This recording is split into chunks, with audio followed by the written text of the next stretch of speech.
Hello and good morning and welcome to this discussion on technology and regulation after the Great Deplatforming. My name is Hillary Brill and I am pleased to have the opportunity to lead and guide and participate in this discussion on issues that are the forefront of technology law and policy. I am, a proud Georgetown Law alumni, and I am proud to be with the professors here on this panel. I also teach copyright law and technology policy in the law at Georgetown Law School, and I lead Georgetown's Institute for Technology Law and Policy. But today's discussion, it's part of a greater series of faculty conversations on the transition and Capitol siege aftermath. The deplatforming has put at the forefront these issues that actually have been quite important to Georgetown Law School, in particularly those of us that focus on technology and information issues. And it is definitely something that we have focused on and have provided expertise to students for years. We're pleased to do that for you today. It took a siege of our Capitol for the great deplatforming of our sitting president to occur. Before January 6th, there had been a push by many to quiet extremist views, to quell conspiracy theorists, and efforts to stop the president of the United States from tweeting disputes of the results of a presidential election. But it took a violent storming of our nation's capital, where senators and congressmen work, where many of us on the faculty have worked and had various appointments or gone down the hall where our students are steps away. It took that violent storming to make the world realize that the words that are on social media and the internet can in fact incite riots and violence. So Twitter responded and it took down Trump's account. Facebook took down Trump's account and the great deplatforming began. A few weeks later, here we are discussing the beginning of what we are terming the aftermath. So today we're looking specifically at deplatforming with the lens of what it means for big tech and regulation moving forward. We're going to look at the impacts of the deplatforming on antitrust, democracy, privacy, and general content moderation. And how might the deplatforming of a sitting president influence the current Biden administration's views on regulating big tech. Many of you are very interested in this topic. I have almost 30 questions that have already been submitted by individuals, and we're hoping to get to many of those questions today. You still have an opportunity to put in a Q&A if a question has been answered, but we're going to do our best to get to them. I want to start with a preliminary understanding that this isn't an issue of the First Amendment and whether or not Twitter could actually do this. Twitter is not the government. It does not have to follow the same rules. It creates its terms of service, and individuals agree to its terms of service if they choose to use it. And Twitter explained after shutting down the president very publicly its actual service and terms. After close review of recent tweets from the @RealDonaldTrump account and the context around them, specifically how they are being received and interpreted on and off Twitter, we have permanently suspended the account due to the risk of further incitement of violence. So today, we're not going to talk in detail about whether or not Twitter can do it, but now what should we do? Should Twitter do it? Should this be the way that we move forward? We have 3 expert faculty members here to discuss these issues in detail. Professor Carroll, thank you for being here. She teaches courses on legal analysis and communication, as well as technology in the press. Her scholarship focuses on the dramatic changes to the press in the past several decades and how law should respond to them. She is informed by her work as a journalist before she became a lawyer.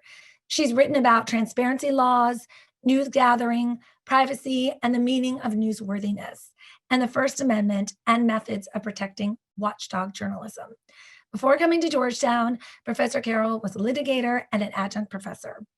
Professor Vladeck, he teaches civil procedure, federal courts, a practicum on privacy and technology taught with MIT, and is the faculty director of the Law Center's Center on Privacy and Technology.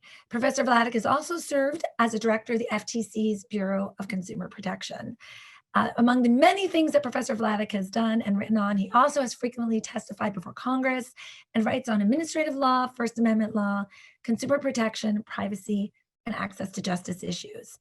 And Professor Chander. Professor Chander is an expert on the global regulation of new technologies. He is a graduate of Harvard and Yale Law School, and he has clerked for Judge Newman on the Second Circuit Court of Appeals and Judge Norris on the Ninth Circuit. He has practiced law and has been a law professor visiting at Yale, University of Chicago, Stanford, Cornell, and we are glad that he has decided to stay put with us here at Georgetown. He has served as the director of California's International Law Center. He is a member of American Law Institute, and he is the author of The Electronic Silk Road. He has spoken on issues of technology, policy, and law and communications, and we are pleased to have you all here today. So with that, I'm going to start with Professor Carroll, and I'd like to ask you to help us with a bit of table setting. Aaron, can you lay out a bit more about what happened as part of the deplatforming? We all know that Twitter banned Trump, but specifically, what else happened here, and what does deplatforming really mean? This isn't the first time it's happened in history. So tell us more about how we should frame recent events for our conversation here and our conversations at home. Sure. Thank you so much, Hillary, for that great introduction. It is a lot of fun to be in conversation with you and David and Anupam about these incredibly important topics today. So let me just get to it. As Hillary said, I'm going to begin with the deplatforming as a starting point, and I know that we'll move on from there. And with respect to the deplatforming, I want to begin with some transparency, which is that I'll admit to being relieved that Trump's phone has been taken away and to have some momentary peace descend on our information environment. The news cycle suddenly seems slower and less chaotic, at least relatively. And far more important than my personal feelings about this, I think we need to acknowledge that this move might have been good in the short term if the problem that we want to control for is the spread of misinformation and disinformation. There's already some evidence that disinformation on several platforms has decreased in the wake of the deplatforming. And certainly disinformation was one of the principal issues that led to the January 6th insurrection.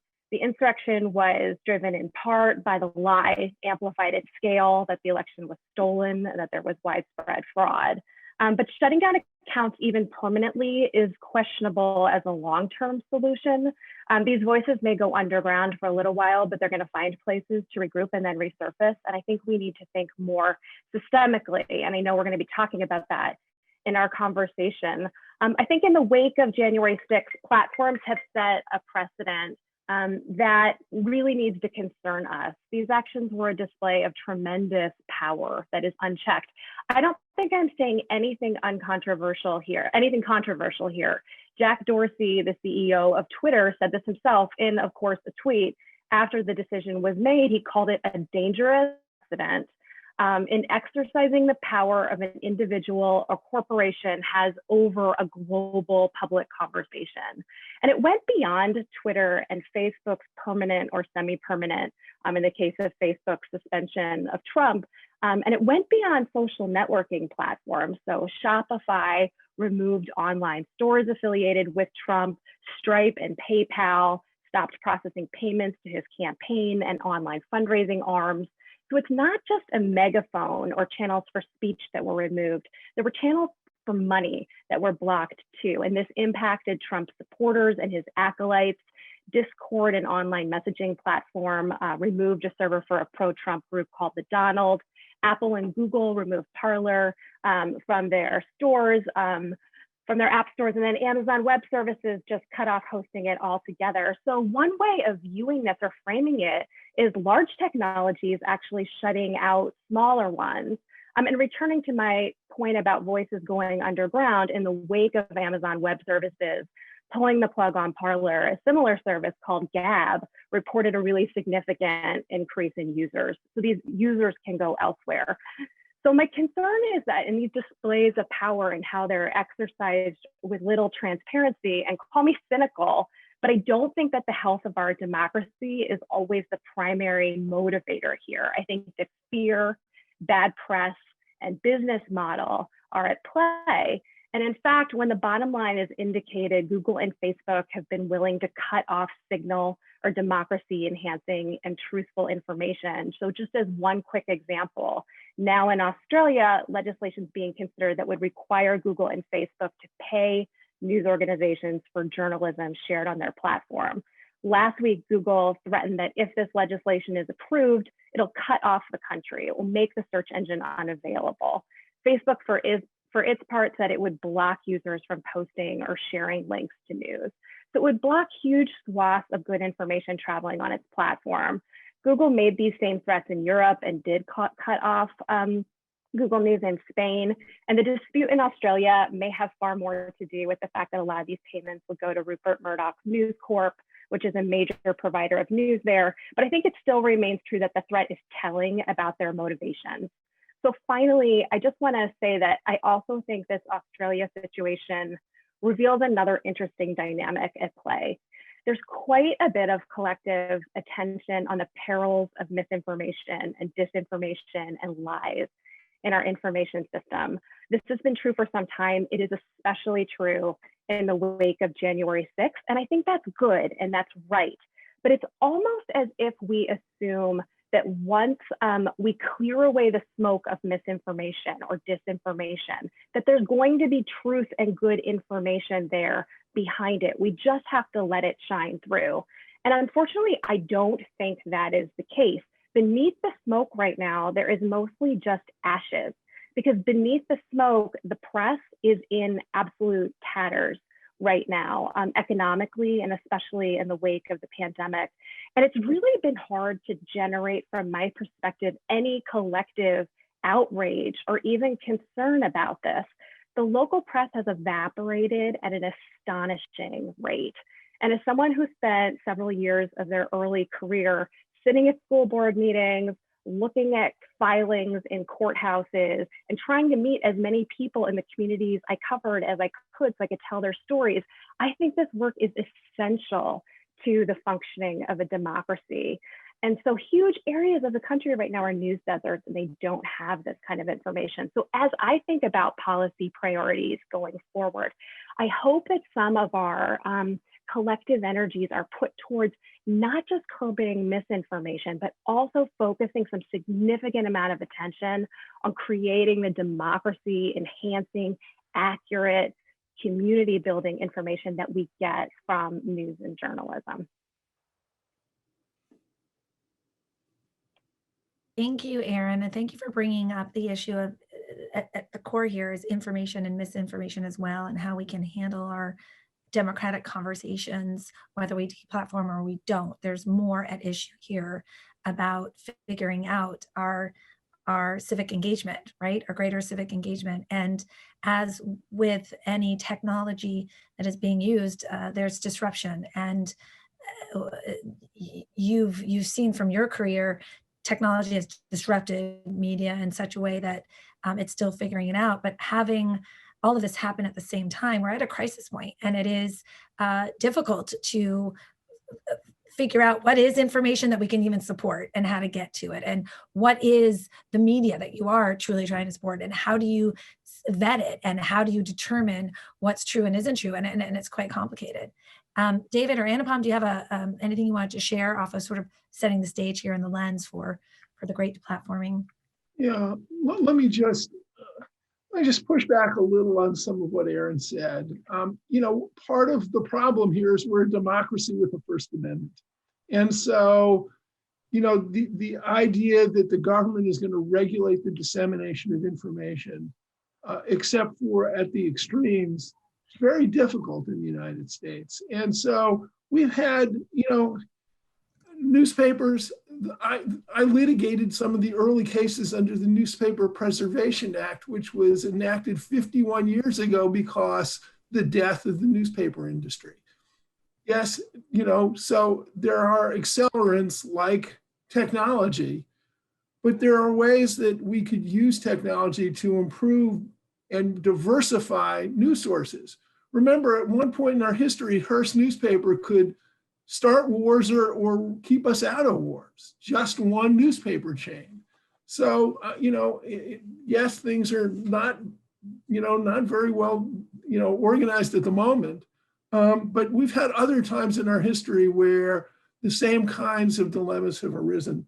The real problem, I think, is that the government has not figured out a regulatory framework for tech. And so you have platforms, Facebook, YouTube, Twitter, that have a very substantial monetary interest in pushing disinformation campaigns. Why? Because they go viral very easily, and because they reap a huge amount of money as a result of the dissemination and the proliferation of those things. And so, the incentives here for the platforms are not healthy for our democracy. They may be very healthy for the bottom line of Facebook and Twitter and YouTube. And so, there are structural problems that we need to solve. The statutes that, quote, regulate these industries are not tailored to these industries. The Federal Trade Commission is really the only privacy regulator in the United States. It doesn't have any real privacy authority. It has authority over deception and unfair business practices, but there's no privacy mandate based in the Federal Trade Commission Act. And Section 230, which was enacted to enable the internet and these kinds of providers, platforms to grow, has, I think, turned out to be in some ways a gatekeeper that allows the kind of disinformation campaigns that have, rendered, sort of pushed the society to poles apart. We need to think about really sort of reorganizing the regulation that we have for the dissemination of information, starting with a privacy statute, starting with maybe revisions to our antitrust laws, and certainly reconsidering the breadth of Section 230. So I think all of those things need to be on the table. And Professor Chander, I'm going to go straight to you, but thank you for raising all those issues, because we're definitely going to dig into some of them today. Professor Chander, did you want to say something? Sure. My colleagues have, of course, teed up incredible set of wise observations. I want to focus a little bit on that gatekeeping function that David described and connect it to the Robinhood GameStop activities going on this week. And so what you've seen is we used to have a kind of financial press that would tell us, which investments look good. We have financial advisors that you might see counsel from. Now, individuals are working, at night, ferreting out information and sharing it. Much of it false, but some of it true. Much of it, misleading, but some of it really valuable. And other individuals, there's so the Reddit group Wall Street Bets has 3.5 million subscribers, and where people are sharing information, and they are using that for in ways that kind of challenge the traditional gatekeepers. And what they've done the last couple of weeks is essentially hobble literally a multi-billion-dollar mutual fund. And so that gatekeeping function has been really exploded in a particular way. But of course, as David has points out, there are new gatekeepers as well. So the old gatekeepers are seeking to reassert themselves, but there are also new gatekeepers. And the question is, what do we think about the relationship between the new and old gatekeepers? Robinhood, as you've seen, has at least temporarily suspended further trading of GameStop and some other shares, some other companies on its platforms acting in this gatekeeper role. But I want to be cautious that we don't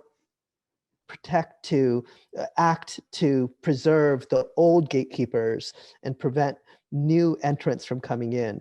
And I think there is a kind of democratization of information that still is very much alive, even with the new gatekeepers. So Robinhood is doing this intervention, and I think many people have criticized Robinhood for shutting down these trades, but at some point the trades have become super, super risky, and people are trading on margin. And so there's a reason that Robinhood, I think, thought we're going to stop these trades.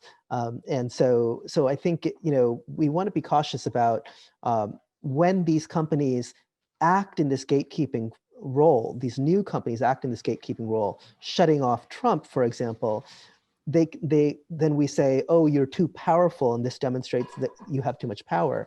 But when they don't do so, we say that they're irresponsible for allowing these trades or these activities to occur. So I think they are in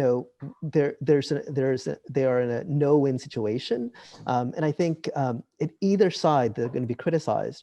Now the argument is they shouldn't exist at all, and maybe we should just have no gatekeeper at all. That way also is a problem, because what that means is essentially everyone says everything that is terrible and wrong and misleading without any even private entity trying to say that is acceptable or not. The New York Times has always been a gatekeeper. Hearst newspapers have always been a gatekeeper. CBS was a gatekeeper for a long time. And Rupert Murdoch continues to be a gatekeeper in Australia and beyond, much to my chagrin. And so I am happy to see new gatekeepers, and which largely are much more democratic in their own way, that have emerged. And I think we should be cautious to say that anytime they exercise the gatekeeping function, that demonstrates that they're too powerful and therefore should be shut. I think that logic is not particularly helpful to creating the kind of communities that we want. So listening to Professor Vladeck, who was discussing our need to look at everything holistically and consider what do we do now in the aftermath of the Great Deplatforming, we can take your concern, which is be careful not to go too far and say anyone that's big, then we need to just go in there because they have this ability to potentially deplatform. I don't want to put words in your mouth, but that's a little bit of what I'm hearing. And I liked your discussion of gatekeeper and taking it away from the deplatforming and focusing on something that's been happening right now with GameStop and Reddit and users in a different area using the internet in a way.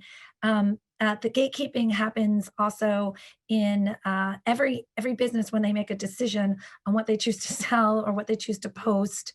So this is happening in any business or any nonprofit, right? Like what you would choose to put up. So I also tend to dig in a bit more of, how do you balance many of these companies that didn't start in mind to say, didn't even know how they were monetizing, right? And they didn't start with the idea of Twitter is there to make money or Facebook is there so that they have these, as you said, Professor Vladeck, they do make money depending on how many clicks and whatnot. But, I do want to dig in a little bit deeper about that is why they're not taking it off, or that is why they're not. I think it's a difficult position to be in.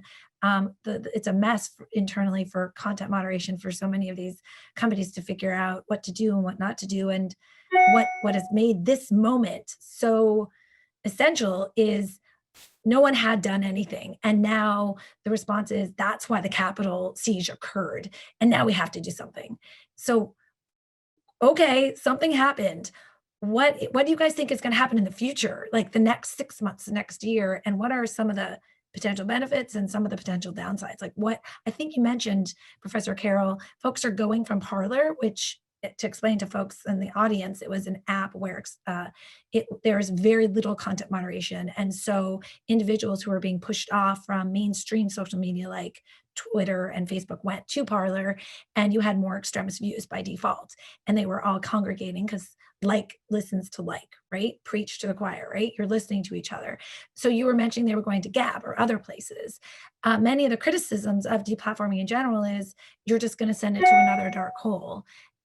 Is that true? Do you guys think that's true? Is that, or what else do they do? What can they do? And I think they're Twitter and Facebook is in the spot you mentioned, Professor Chander, damned if I do, damned if I don't. Or is this a little too late? Any thoughts? I think it is happening. I mean, I mentioned Gab. There's been evidence that their platform is growing since this happened. There's also Signal and Telegram. And I know that disinformation researchers and journalists are especially concerned about that because it becomes much harder to track what's going on in those spaces. And so it's really hard to get ahead of.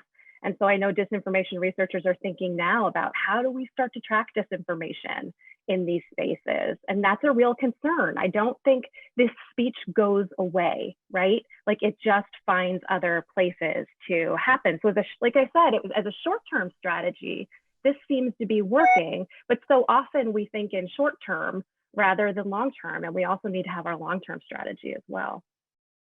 So let me just talk a little about Section 230. Section 230 enables a lot of sort of the problems that we see on the platforms.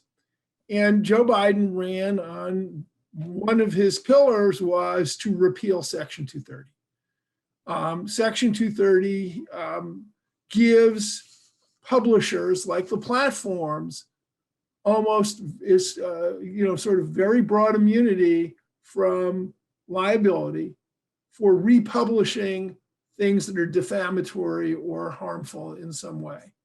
And, when Section 230 was enacted, the internet was in its infancy, and a defamation action against a company that was simply republishing somebody else's statements could have been fatal. So Congress stepped in order to enable the internet to grow and to become an instrument of commerce, which it has done. But one answer to the questions that we see about disinformation and many of the sort of the content that we would like to see off the internet, the repeal of Section 230, which I would not advocate, but many do, would go a long way to sort of resolving some of those issues. Now, there will be hearings on Section 230 very soon.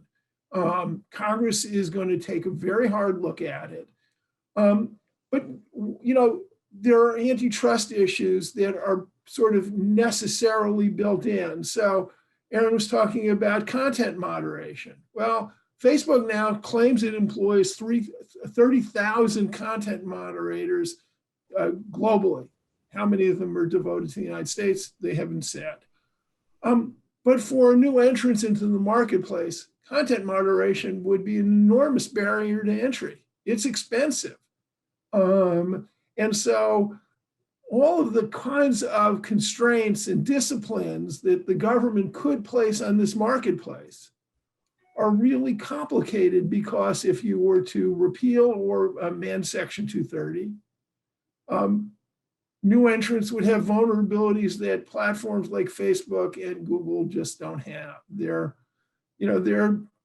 got more money than anybody else, so they can withstand a defamation case. Could a new entrant? Probably not. The irony of the internet is the Wolf of Wall Street is the one who gave us Section 230. Stratton Oakmont was given sort of a very bad review on, I think it was Prodigy, and they sued and they won. And Congress said, gee, we're never going to have an internet if these startups are going to be sued and financially ruined as a result. So there are a lot of moving parts, particularly the antitrust issues, along with Section 230, that are very much in play. One of the questions in the Q&A was, why in the world did President Trump, of all people, support the repeal of Section 230? In fact, he refused to sign the Defense Authorization Act over it. Well, the answer was he didn't understand it. If he had more understanding of Section 230, he, of all people, should have embraced it, because it facilitates lies. It facilitates bad conduct. Now, whether it's going to get changed or not, I actually think the events of January 6th are going to propel a very, very a difficult debate in Congress, because I think many people who are appalled at what happened on January 6th see the root of it lying in the disinformation campaigns, particularly about the election, that were prioritized by the platforms. And so, stay tuned, but the fate of Section 230 very much hangs in the balance of what Congress is willing to do. And Congress is going to look too at the antitrust issues as the Section 230 issue goes forward. So let me just pick up on David's really nice comments. So let's return to Signal versus Facebook. Aaron described a migration from some of these platforms to Signal and Telegram. And Signal has not one content moderation employee. Facebook has 30,000. So some reporting by Casey Newton this last week, where the head of Signal says, we're thinking of hiring a trust and safety employee. One trust and safety employee. That's if you think about the number of messages that are transmitted on these things, one person is not going to be very good at moderating anything, and obviously that means that there's really no moderation at all. And no way to report, white supremacists or others who are using these things. And many white supremacists have particularly, migrated to Telegram. And these are huge apps. I mean, these are apps that are, Telegram is saying we have 500 million, I don't know, it can't be that many, but anyway, just enormous numbers of people using these things, not relative to YouTube, but they're still quite large. Now, with respect to 230 and Stratton Oakmont, it's, so the Wolf of Wall Street, as David tells us, complained that that Stratton Oakmont, which is the company that was where the Wolf of Wall Street worked, complained that someone was defaming him on a bulletin board, defaming the company, and they succeeded. The problem with these kinds of lawsuits is not the success of these claims, but the incentives they create for these bulletin board systems. Any system that allows other people to speak will have lots of things that are false, defamatory, etc. And my worry always is that if the incentive is liability if I leave something up and no liability if I take it down, the natural incentive is to take it down.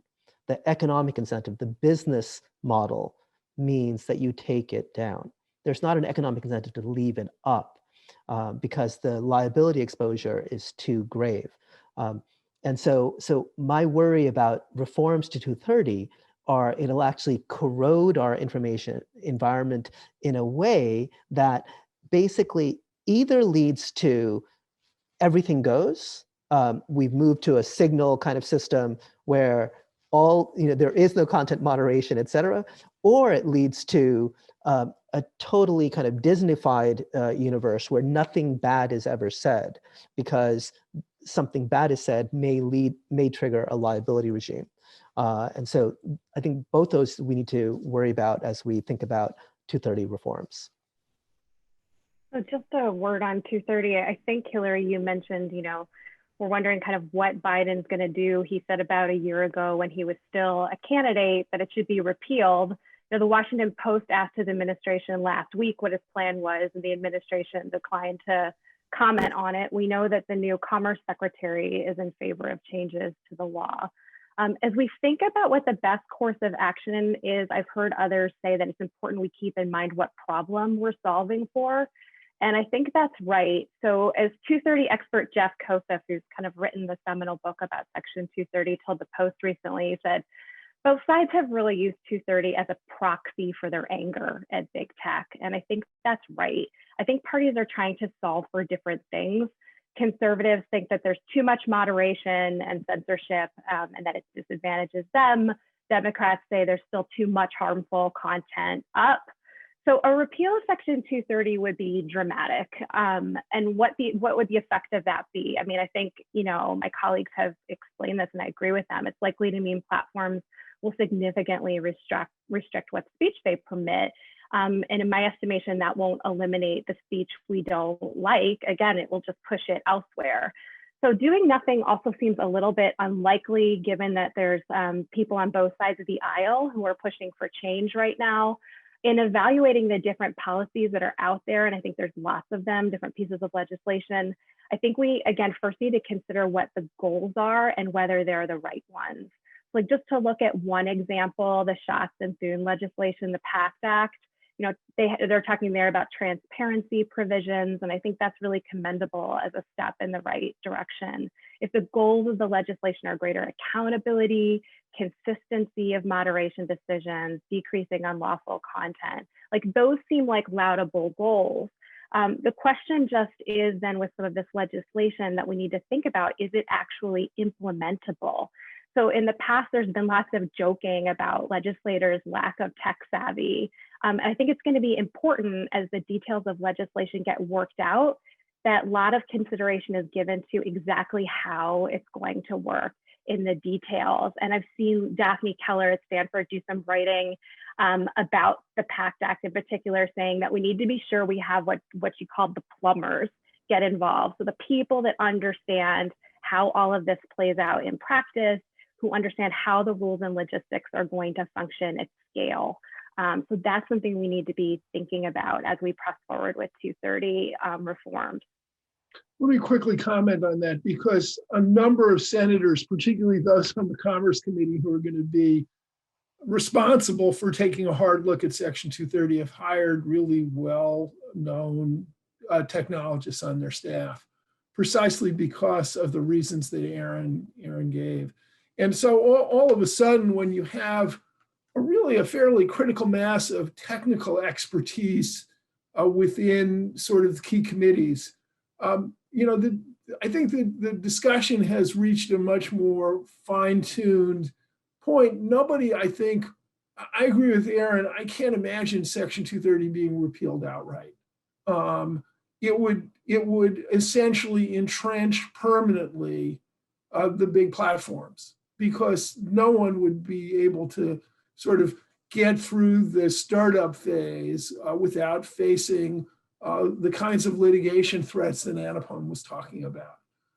So I think the question that Congress is really going to confront is, how do we discourage people, the platforms like Facebook and YouTube and Twitter, from building business models that encourage disinformation campaigns,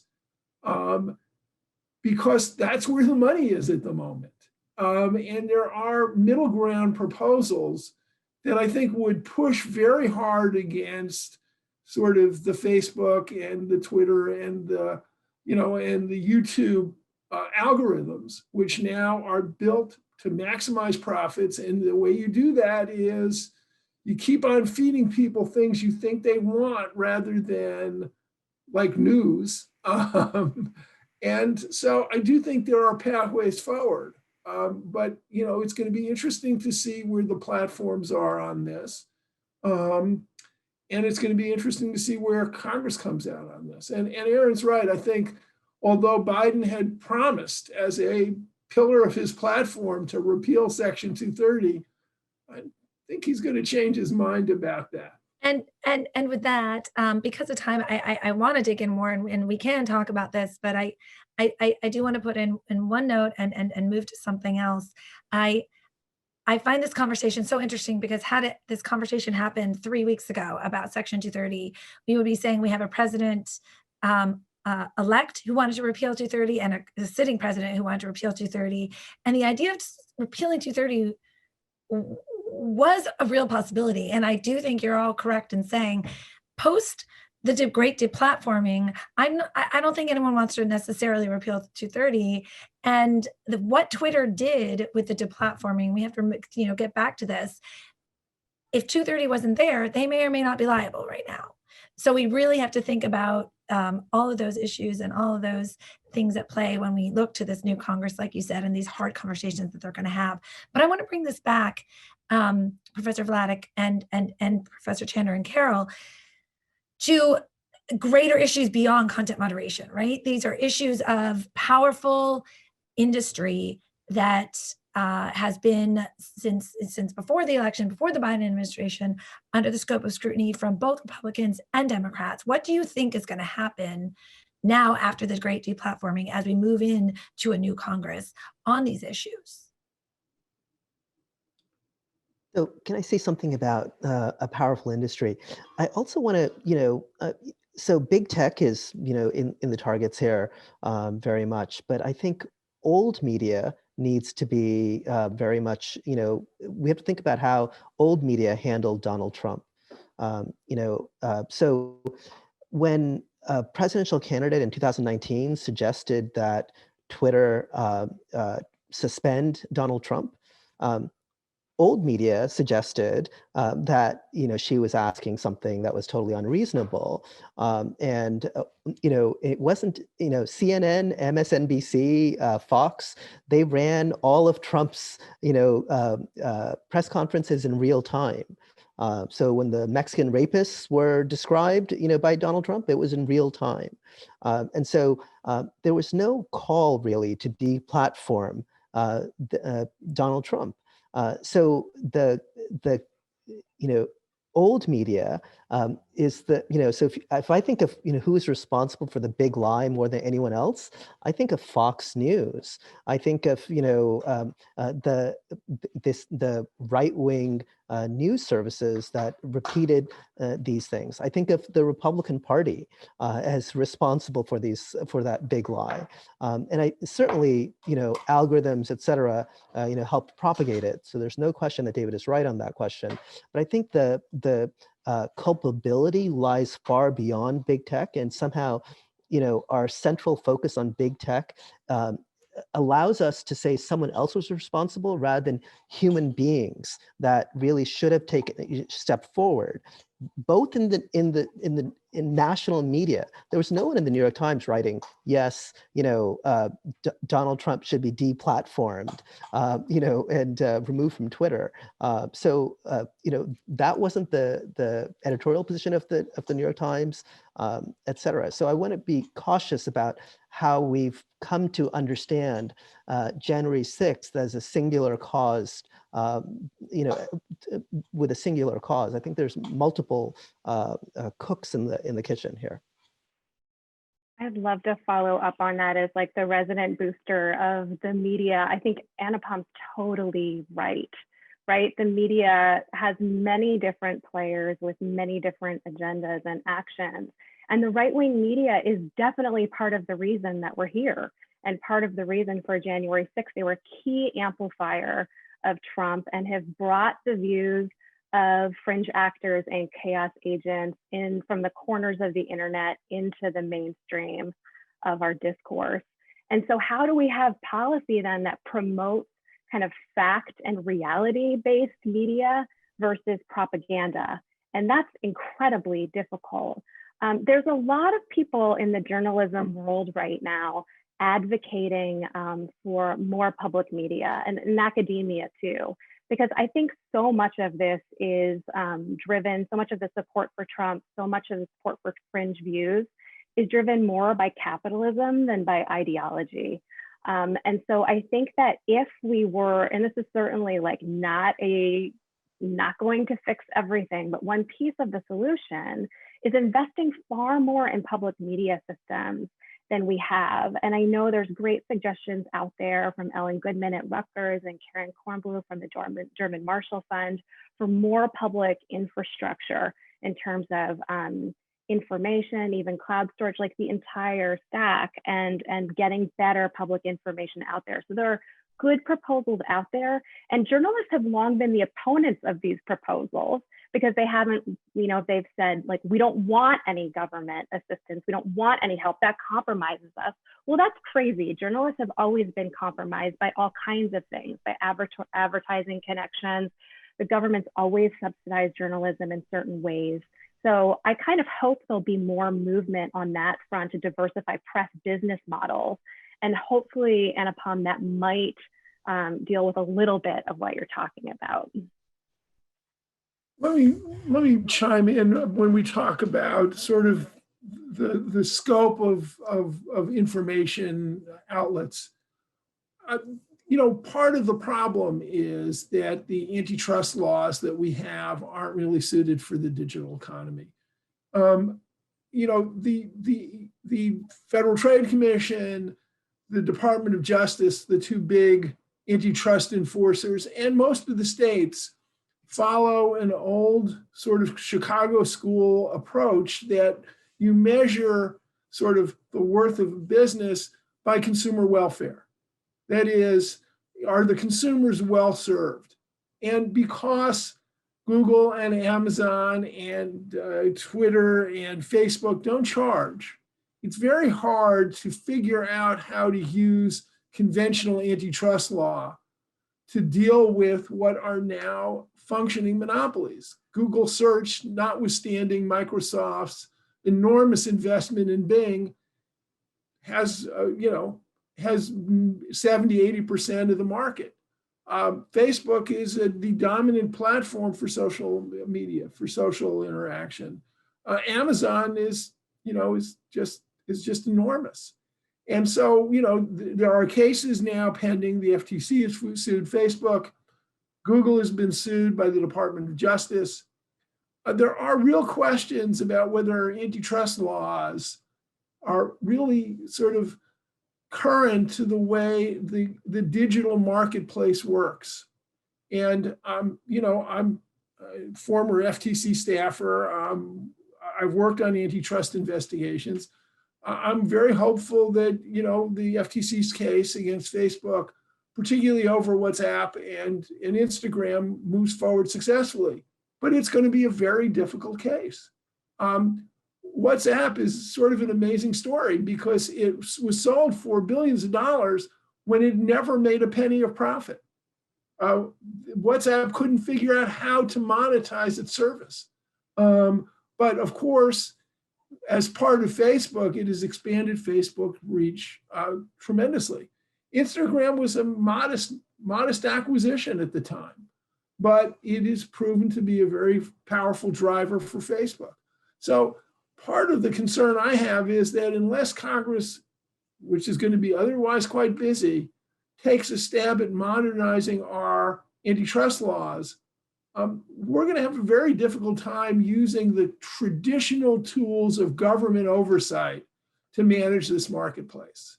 And this marketplace is incredibly important for the American economy. I mean, these are not just dominant players in the United States.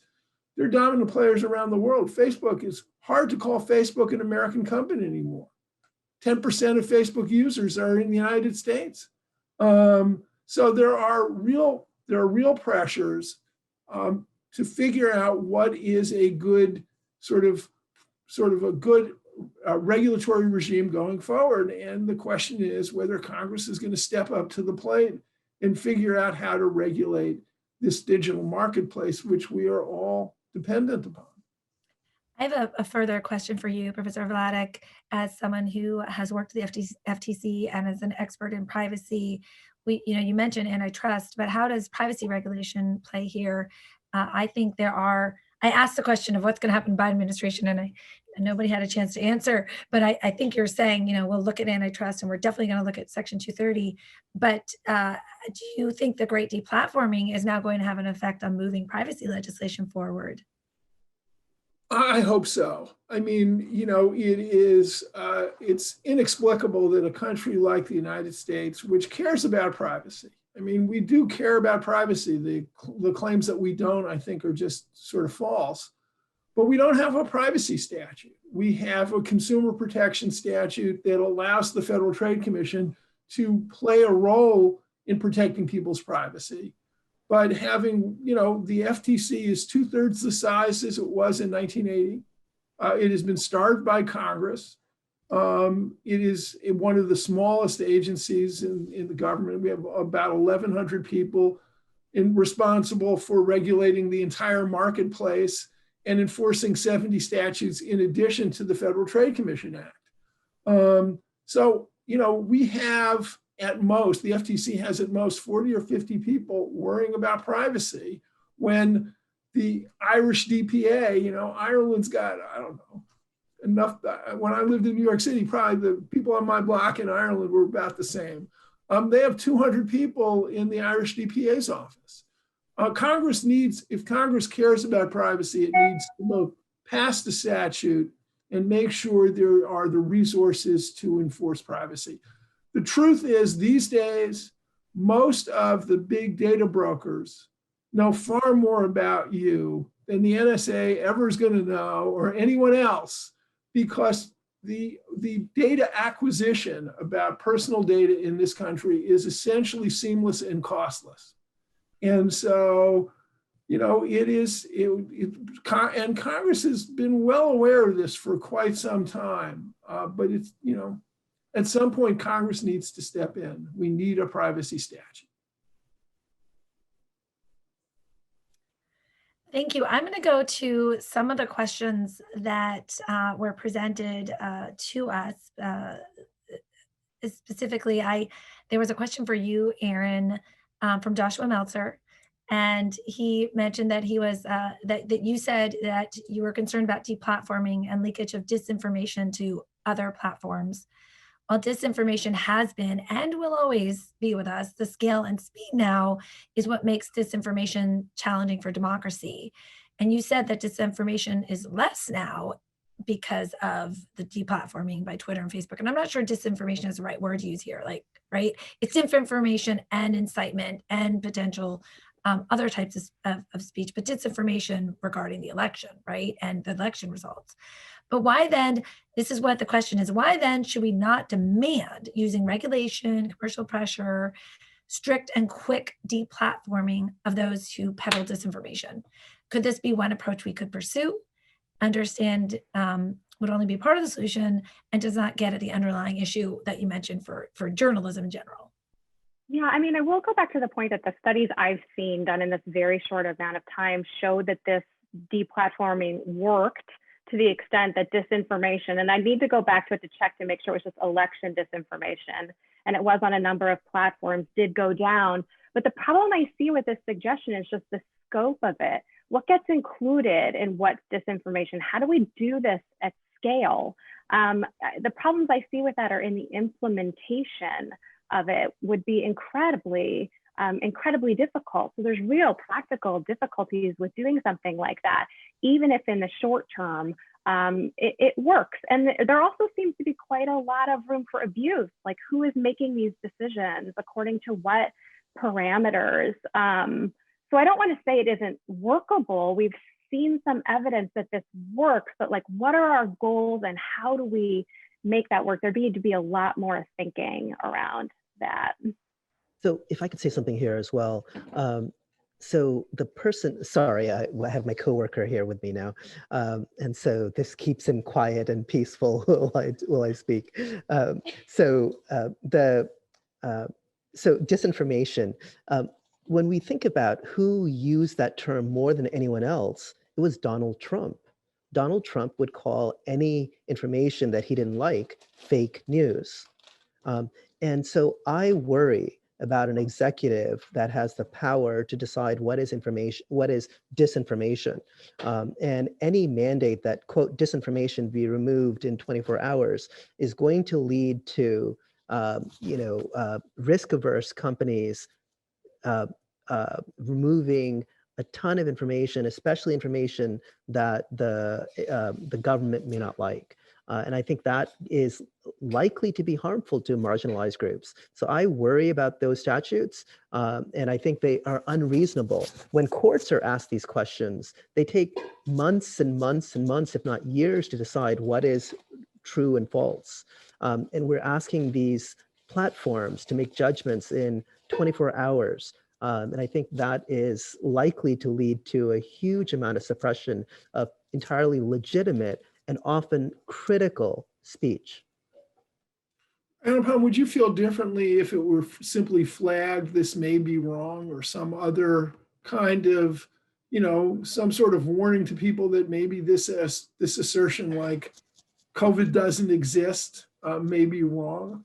Sure, but I'm totally fine with, I think So the liability regimes and duties of care tend to create liabilities if you fail to, live up to an alleged duty of care, and often notice itself is sufficient to trigger, your knowledge of the alleged wrongdoing.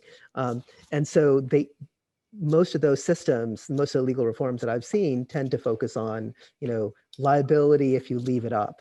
Now, your proposal, which is to suggest, maybe there's some other information that you should also look at.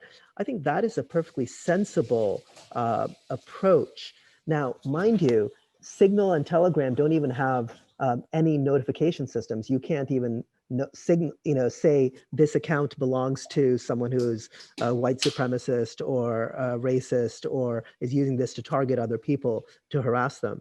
And so a lot of these so I think those kinds of systems are good, where we have kind of community flagging, community communication, and even, suggestions for further inquiry. I think those are all sensible. I just worry about liability regimes that likely work on, did you leave something up that later on we decided was illegal? Because it's hard to determine the legality or the truth of something, just in 24 hours. That's not the way courts ever are able to determine those kinds of questions. Well, we are wrapping up on our time. We have 2 minutes left. I don't know if there's any last minutes or last words you want to say. I do want to say that this conversation has truly been a conversation. I've enjoyed it. Thank you so much for all of your views and for sharing it with our greater community at Georgetown. And we recognize, with all the different types of questions, all the different ways that we could go on in this conversation, that it's not just about Twitter taking down Trump off of Facebook and that deplatforming. There are such greater questions about old media, new media, general large industries, and from the past and new disruptive industries, questions of what is disinformation, questions of regulation of tech in general, such as through privacy or antitrust. And we didn't even have time to get to cybersecurity and encryption and our terror, and the fact that how are we going to handle stopping domestic terrorism? I mean, there's so many aspects to what happened on January 6th. And that's why we have several of these panels in our faculty conversations, but we are very fortunate to have all of you here today. And thank you for this lively and interesting conversation, and for your assistant joining us, Professor Jander, at the end. Thanks, Hillary. Thank you all. Thank you, Hillary.